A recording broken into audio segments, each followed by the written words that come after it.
Hello friends, welcome to Bismi சமையல். இன்றைக்கி நம்ம வீடியோவில் பெண்களுக்கு தேவையான இது வரைக்கும் நீங்கள் கேள்விப்படாத ரொம்பவே புதுசான யூஸ்ஃபுல்லான கிச்சன் டிப்ஸ் மற்றும் வீட்டு குறிப்புகள் தான் பார்க்க போகிறோம். என்னென்ன டிப்ஸ்ன்னு பார்க்குறதுக்கு முன்னாடி நீங்கள் நம்மளோட வீடியோவை இப்போ தான் ஃபஸ்ட் டைம் பார்க்குறீங்கன்னா நம்மளோட பிஸ்மி சமையலுக்கு சப்ஸ்கிரைப் பண்ணுங்கள். நம்ம சேனலில் ஏற்கனவே கிச்சன் டிப்ஸ் மற்றும் வீட்டு குறிப்புகள் பற்றி நிறைய வீடியோஸ் போட்டிருக்கோம். அந்த வீடியோஸையும் நீங்கள் செக் பண்ணி பாருங்கள். இப்போ நம்ம ஃபஸ்ட்டு டிப் என்னங்கிறத பார்க்கலாம். பொதுவாகவே ஜென்ஸோட ஷர்ட் எல்லாம் பார்த்திங்கன்னா இந்த காலர் பகுதி ரொம்ப அழுக்காக இருக்கும். இங்கே நான் குட்டீஸோட ஸ்கூல் யூனிஃபார்ம் தான் எடுத்திருக்கேன். ஆம்பளை பிள்ளைங்களோட யூனிஃபார்ம் ஷர்ட் எல்லாம் கேட்கவே வேண்டாம். ஸ்கூலில் பிடி பீரியட் இருக்கும், கிரவுண்டில் விளையாடுவாங்க. ஸோ அந்த புழுதி வேர்வை எல்லாமே காலர் பகுதியில் நல்லா அழுக்காக படிஞ்சிருக்கும். ஸோ இந்த ஷர்ட்டை நம்ம துவைக்கும் போது இந்த காலரில் நல்ல ப்ரெஷ் போட்டு தேய்ச்சி தான் துவைப்போம். ஸோ இந்த மாதிரியே நம்ம ஒவ்வொரு நாளும் ப்ரெஷ் போடும்போது பார்த்திங்கன்னா இந்த காலர் உங்களுக்கு சீக்கிரமாகவே கிழிஞ்சிரும்.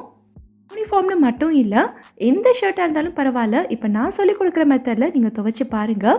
நம்ம ப்ரெஷ் போட்டு தேய்க்காமலேயே ரொம்ப சீக்கிரமாக இந்த அழுக்கு ஃபுல்லாகவே கம்ப்ளீட்டாக போயிட்டு நல்லா பளிச்சுன்னு வந்துடும். இங்கே நான் ஒரு பக்கெட்டில் தேவையான அளவுக்கு தண்ணி எடுத்திருக்கேன். தண்ணி கொஞ்சம் சூடாக இருக்கிற மாதிரி பார்த்துக்கங்க. அதுக்காக ரொம்ப கொதிக்கணுங்கிற அவசியம்லாம் இல்லை. கை பொறுக்கிற சூடில் மிதமாக இருந்தாலே போதும். இப்போ இது கூட நான் கொஞ்சமாக உப்பு சேர்த்துக்கிறேன். உப்பு நான் கல் உப்பு தான் சேர்க்குறேன். உங்ககிட்ட இல்லைன்னா நீங்கள் தூள் உப்பு சேர்த்துக்கோங்க. ஆனால் கல் உப்பு சேர்த்திங்கன்னா தான் நல்ல பெஸ்ட்டான ரிசல்ட் கிடைக்கும். நம்ம சேர்த்த உப்பு ஃபுல்லாக கரையணும். அது வரைக்கும் நம்ம இதை கலந்து விட்டுக்கலாம். உப்பு கரையாமல் நீங்கள் துணியை இதுக்குள்ளே அமைக்க வைக்கக்கூடாது. இப்போது இந்த தண்ணியில் நம்ம எடுத்து வச்சுருக்க எல்லா துணியையும் ஊற வச்சிடலாம். ஷர்ட் இல்லை யூனிஃபார்ம் மட்டும்தான் இந்த மாதிரி துவைக்கணும்னு இல்லை. உங்ககிட்ட எந்த துணியெல்லாம் ரொம்ப அழுக்காக இருக்குது, ப்ரெஷ் போட்டு தேய்ச்சா தான் போகும் அப்படிங்கிற நிலமையில் வச்சுருக்க எல்லா துணியுமே நீங்கள் இந்த மெத்தடில் ரொம்ப ஈஸியாக துவைச்சிடலாம். இப்போது இது 20 நிமிஷத்துக்கு நல்லா ஊறட்டும். 20 நிமிஷம் நல்லா ஊறினதுக்கப்புறமா இந்த துணியை பிழிஞ்சிட்டு நம்ம வெளியில் எடுத்துக்கலாம். இதில் நம்ம சேர்த்துருந்த உப்பு சுடு தண்ணியெல்லாம் பார்த்திங்கன்னா இந்த துணியில் இருக்கக்கூடிய அழுக்கு எல்லாத்தையுமே நல்லா லூஸ் பண்ணி விட்டுரும். ஸோ இதை பிழிஞ்சிட்டு வெளியில் எடுக்கும்போதே உங்களுக்கு இந்த தண்ணியோட கலர் டிஃப்ரென்ஸ் நல்லா தெரியும். அழுக்கு எல்லாமே நல்லா கலண்டு இந்த தண்ணியில் வந்திருக்கும். இதுலேயும் உங்களுக்கு பாதி அழுக்கு போயிடும். அடுத்து இந்த தண்ணியை கீழே கொட்டிட்டு மறுபடியும் நான் நார்மல் வாட்டர் பிடிச்சிருக்கேன்.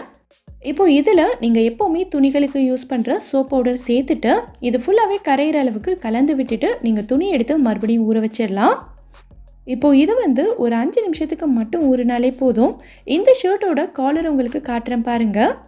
முன்னாடி இருந்ததுக்கும் இப்போ இருக்கிறதுக்கும் உங்களுக்கே நல்ல டிஃப்ரென்ஸ் தெரியும். நம்ம ஊற வச்சுருந்ததுலேயே இதில் இருந்த பாதி அழுக்கு போயிருச்சு. ஸோ அடுத்து இதை லைட்டாக கையால் கசக்கி விட்டாலே மீதி இருக்கிற எல்லா அழுக்குமே போயிடும். ரொம்ப அழுக்காக இருக்குங்கிற பட்சத்தில் இதை ப்ரெஷ் போட்டு தேய்க்காதீங்க. இந்த மாதிரி நம்ம பாத்திரம் கழுவுறதுக்கு யூஸ் பண்ணுற பிளாஸ்டிக் நார் இருக்கும் தெரியுமா, அதை வச்சு நம்ம யூஸ் பண்ணிக்கலாம். ப்ரெஷ் எல்லாம் போட்டு தேய்ச்சிங்க அப்படின்னா சீக்கிரமாகவே காலர் கிழிஞ்சிரும். காலர் கிழிஞ்சிருச்சுன்னா அந்த ஷர்ட்டையே யூஸ் பண்ண முடியாது, தூக்கி தான் போடணும். ஸோ இந்த மாதிரி பிளாஸ்டிக் ஸ்க்ரப்பரில் தேய்க்கும் போது காலரும் உங்களுக்கு கிழியாது. நான் சொன்ன மெத்தடில் ஊற வச்சு நீங்கள் துவைச்சிங்க அப்படின்னா அழுக்கும் உங்களுக்கு ரொம்ப சீக்கிரமாக போயிடும். ஸோ ரொம்ப நேரம் நம்ம தேய்க்க வேண்டிய அவசியமும் இருக்காது. ஸோ அடுத்து லைட்டாக கும்மிட்டு நல்ல தண்ணியில் அலசி எடுத்திங்கனாலே போதும். ட்ரெஸ் உங்களுக்கு நல்லா பளிச்சுன்னு வந்துடும். ஸோ ரொம்ப அழுக்காக இருக்க துணி எல்லாத்தையும் நீங்கள் இந்த மாதிரி துவைச்சி பாருங்கள். ரொம்ப ஈஸியாக இருக்கும். கண்டிப்பாக ட்ரை பண்ணி பார்த்துட்டு எப்படி வந்ததுங்கிறத எனக்கு கமெண்ட்டில் சொல்லுங்கள். ஸோ இந்த டிப் உங்களுக்கு யூஸ்ஃபுல்லாக இருந்ததுன்னா வீடியோவை லைக் பண்ணிவிட்டு நம்ம சேனலை சப்ஸ்கிரைப் பண்ணிக்கோங்க. இப்போ நம்ம அடுத்த டிப் என்னங்கிறத பார்க்கலாம். அடுத்தது பார்த்திங்கன்னா நான்ஸ்டிக் பாத்திரங்களை பற்றி ஒரு யூஸ்ஃபுல்லான டிப் தான். எல்லார் வீட்லேயுமே கண்டிப்பாக இந்த மாதிரி பேன் கடாய்னு சொல்லிட்டு 2 பாத்திரமாவது நான்ஸ்டிக்கில் இருக்கும். இந்த நான்ஸ்டிக் பாத்திரங்கள் எல்லாமே நல்ல கண்டிஷனில் இருந்தால் மட்டும்தான் நம்ம இதை யூஸ் பண்ணணும். நான் காட்டுற இந்த பேனில் பாருங்கள், இதோட பாதி பக்கம் அப்படியே சொரன்னு ஆக ஆரம்பிச்சிருச்சு. அதாவது இதோட கோட்டிங் எல்லாமே போக ஆரம்பிச்சிருச்சு. ஆனால் மீதி பாதியில் நான்ஸ்டிக் கோட்டிங் நல்லாவே இருக்குது. இந்த பேனை ஹை ஹீட்டில் சூடு பண்ணும்போது இதோட கோட்டிங் எல்லாமே கொஞ்சம் கொஞ்சமாக போக ஆரம்பிக்கும். ஏன்னா நான்ஸ்டிக் பாத்திரங்கள் ஹை ஹீட்டில் வச்சு சமைக்கிறதுக்கு செட்டே ஆகாது. ஸோ இந்த மாதிரி பேன்லலாம் நீங்கள் சுத்தமாக சமைக்கவே கூடாது. இது அப்படியே தூக்கி போட்டுறணும். நிறைய பேர் தூக்கி போடுறதுக்கு மனசு இல்லாமல் மறுபடியும் இதிலே சமைப்பீங்க. ஆனால் அது உங்களோட ஹெல்த்துக்கு நல்லதே இல்லை. ஆனால் இந்த பேன் பாருங்கள், இது புதுசு, நல்ல கோட்டிங்கோட பாலிஷ்டாக இருக்குது. இது ரெண்டத்தையும் பார்க்கும்போதே உங்களுக்கு டிஃப்ரென்ஸ் தெரியும்னு நினைக்கிறேன். இந்த கடாய் பாருங்கள், ரொம்ப மோசமான நிலைமையில் இருக்குது. ஃபுல்லாக ஸ்க்ராச்சஸ் விழுந்து உள்ளே இருக்க அலுமினியம் பார்ட்டே தெரிய ஆரம்பிச்சிருச்சு.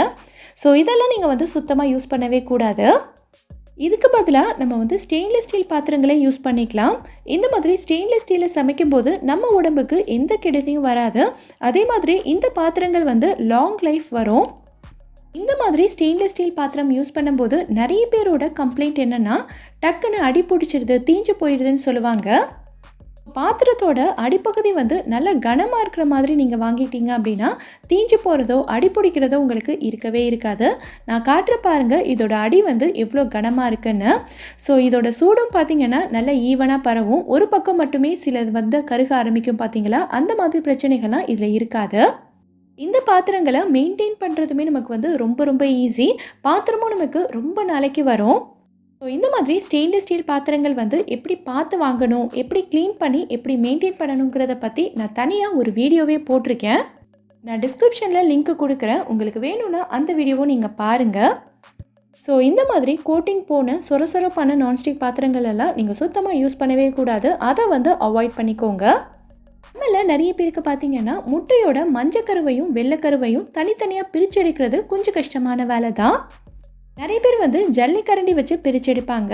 இன்னும் நல்ல எக்ஸ்பீரியன்ஸ்டாக இருக்கவங்க பார்த்தீங்கன்னா முட்டையை உடைச்சிட்டு அந்த ஓடோடையே வச்சுக்கிட்டு 2 பக்கமும் மாற்றி மாற்றி பிரித்து எடுத்துருவாங்க.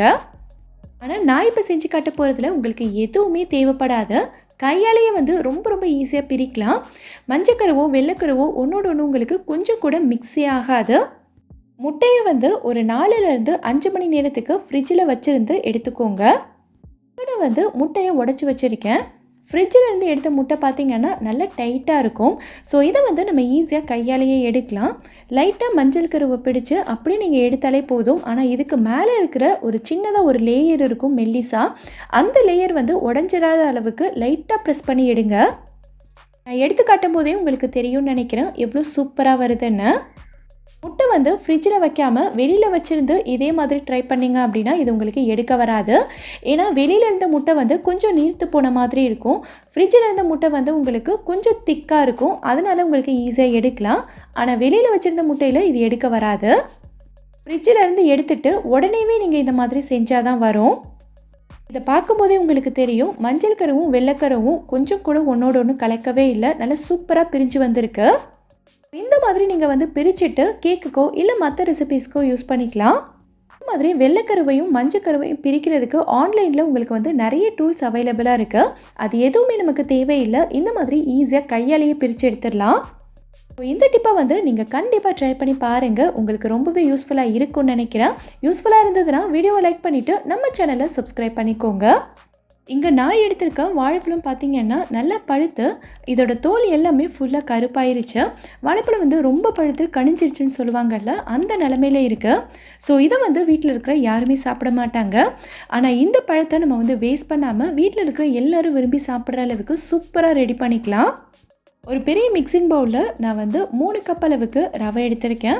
இது வந்து நம்ம எப்போவுமே உப்புமாவுக்கெல்லாம் யூஸ் பண்ணுவோம்ல, அந்த ரவை தான். வறுக்க வேண்டிய அவசியம் இல்லை, அப்படியே நம்ம வந்து சேர்த்துக்கலாம். இது கூடவே நான் வந்து 1/4 டீஸ்பூன் அளவுக்கு சோடா உப்பு சேர்த்துக்கிறேன். இது கூட நம்ம வந்து தேங்காய் பால் சேர்க்க போகிறோம். தேங்காய் பால் சேர்த்துட்டு நல்லா கலந்து விட்டுக்கோங்க. நான் இன்றைக்கி வந்து 500 ml அளவுக்கு தேங்காய் பால் எடுத்திருக்கேன். ஸோ நம்ம எடுத்திருக்க 3 கப் ரவைக்கு 500 ml தேங்காய் பால் வந்து கரெக்டாக இருக்கும். ரொம்ப திக்காக இருக்கணுங்கிற அவசியம் இல்லை. முதல் தேங்காய் பால், 2வது தேங்காய் பால் ரெண்டுத்தையும் கலந்து நம்ம வந்து யூஸ் பண்ணிக்கலாம். இந்த ரவை வந்து கொஞ்சம் கூட கட்டிப்படாத அளவுக்கு எல்லா பக்கமுமே நல்லா கலந்து விட்டுக்கோங்க. ஸோ கடைசியில் கன்சிஸ்டன்சி பார்த்திங்கன்னா இந்த மாதிரி இருக்கணும். ஸோ இதை வந்து நம்ம ஊற வைக்க போகிறோம். ஊறி வரும்போது இந்த ரவை வந்து இன்னுமுமே நல்லா கட்டியாகும். இது வந்து 20 நிமிஷத்துக்கு நல்லா ஊறட்டும். ஊறினதுக்கப்புறமா நான் காட்டுறேன். இப்போது ரவை வந்து நல்லா ஊறிடுச்சு. நான் இதை எடுத்து காட்டுறேன் எவ்வளோ திக்காக இருக்குன்னு பாருங்கள். இப்போது இது வந்து தனியாக இருக்கட்டும். அடுத்து வந்து ஒரு சின்ன மிக்ஸி ஜாரில் 1/2 கப் அளவுக்கு சுகர் சேர்த்துக்கிறேன். உங்களுக்கு இனிப்பு அதிகமாக இருந்தால் பிடிக்கும் அப்படின்னா நீங்கள் 3/4 கப் அளவுக்கு சேர்த்துக்கங்க. இப்போது இதை வந்து நல்லா பவுடராக அரைச்சி எடுத்துக்கலாம். அரைச்சிட்டு இந்த மாதிரி இருக்கும். இதை வந்து ரவையோடு சேர்த்து கொட்டி வச்சிடலாம். அடுத்து அதே மிக்ஸி ஜாரில் நம்மக்கிட்ட இருக்கிற நல்ல கனிஞ்ச வாழைப்பழம் எல்லாத்தையுமே நம்ம வந்து சேர்த்துக்கலாம். இந்த ரெசிபியை நீங்கள் வந்து நல்ல பழுத்த வாழைப்பழத்தில் செஞ்சீங்க அப்படின்னா ரொம்பவே சூப்பராக இருக்கும். இப்போ இதையும் நல்லா அரைச்சிட்டு ரவையோடையே சேர்த்துக்கலாம். இப்போது இதுக்கு தேவையான அளவுக்கு உப்பும் சேர்த்துட்டு நல்லா கலந்து விட்டுருங்க. இந்த சுகரையும் வாழைப்பழத்தையும் நம்ம வந்து மிக்சியில் சேர்த்து அடிக்காமல் கையாலேயே பிசைஞ்சு விடலாம். ஆனால் அந்த மாதிரி செய்யும்போது நமக்கு வந்து நிறைய டைம் எடுக்கும். ஸோ எப்போவுமே நான் வந்து மிக்சியில் அடித்து தான் சேர்ப்பேன். நல்லா கலந்து விட்டுட்டு கடைசியாக இது கூட நான் வந்து 1/4 கப் அளவுக்கு அரிசி மாவு சேர்த்துக்கிறேன். இதை வந்து நீங்கள் அரிசி மாவு சேர்க்காமலே கூட செய்யலாம்.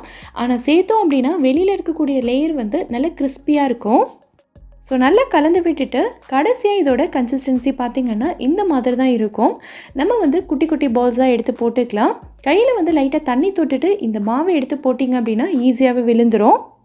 இதை வந்து குட்டி குட்டி பால்ஸாக போட்டு ஸ்டவ் வந்து நல்ல மீடியம் ஃப்ளேமில் வச்சு எல்லா பக்கமும் திருப்பி திருப்பி விட்டு ஈவனாக குக் ஆனதுக்கப்புறமா வெளியில் எடுத்துக்கலாம். இதை வந்து ரவை பணியாரம்னு சொல்லுவாங்க, எங்கள் ஊரோட ட்ரெடிஷ்னல் ரெசிபி. ஸோ உங்கள் வீட்டில் வாழைப்பழம் வந்து நல்லா பழுத்து இருந்தது அப்படின்னா கொஞ்சம் கூட வேஸ்ட் பண்ணாமல் இந்த மாதிரி ட்ரை பண்ணி பாருங்கள். இது வந்து வாழைப்பழத்தோட வாசனையோட ரொம்பவே ரிச்சான டேஸ்ட்டில் இருக்கும். உங்கள் எல்லாருக்குமே கண்டிப்பாக பிடிக்கும். ஸோ ட்ரை பண்ணி பார்த்துட்டு எப்படி இருந்ததுங்கிறத சொல்லுங்கள். இந்த வீடியோவில் நான் சொல்லியிருக்க டிப்ஸ் எல்லாமே உங்களுக்கு ரொம்பவே யூஸ்ஃபுல்லாக இருந்திருக்கும்னு நினைக்கிறேன். இதிலேருந்து ஏதாவது ஒரு டிப் உங்களுக்கு யூஸ்ஃபுல்லாக இருந்தாலும் மறக்காமல் எனக்கு கமெண்ட்டில் சொல்லுங்கள். இந்த வீடியோ பிடிச்சிருந்தா லைக் பண்ணுங்கள். உங்கள் ஃப்ரெண்ட்ஸ், உங்கள் ஃபேமிலி மெம்பர்ஸ்க்கு இந்த வீடியோ யூஸ்ஃபுல்லாக இருக்கும்னு நினச்சிங்கன்னா கண்டிப்பாக ஷேர் பண்ணுங்கள். மறக்காமல் நம்ம பிஸ்மி சமையலுக்கு சப்ஸ்கிரைப் பண்ணிவிட்டு பக்கத்தில் இருக்கக்கூடிய பெல் ஐகானில் ஆப்ஷன் ஆலும் செலக்ட் பண்ணுங்கள். தேங்க்யூ.